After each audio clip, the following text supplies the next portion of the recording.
On this wall are exposed the reproductions of the most relevant plans related to the construction of the building and the town of San Carlos. From left to right we find, in the first place, Vicente Imperial Diggories project for the population of San Carlos, from 1785, and that of the new town of San Carlos and the adjoining private lands, by the same author, from the year 1788. Both plans show the planned location for the 2 battalion barracks that were planned to be built. They appear in red and facing each other. Second, the plan of the battalion barracks, that accompanied Vicente Imperial Diggories project, approved by King Carlos III in 1785.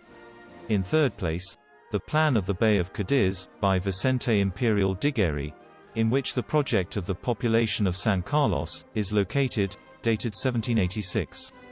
The map shows the location of the town, the arsenal of La Carraca and the towns of Cadiz, Puerto Real and Puerto de Santa Maria. Finally, we find copies of the plans made by the French during the occupation of the barracks in 1828. These copies were made by the Cadiz Engineers Command. They represent the 3 floors of the building. On the first of these plans, you can see the location of the historical room. In the center of the hall, there is a model of the San Carlos town set in the 1950s.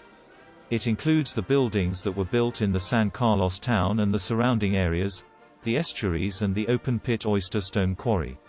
The following buildings stand out. The historic building of the battalion barracks without subsequent extensions. You can see the signpost of what the Marine barracks was until 1955. The Naval Hospital. It was demolished in 1981. Only its original gate has been preserved, which is in the gardens, opposite the main gate of the barracks.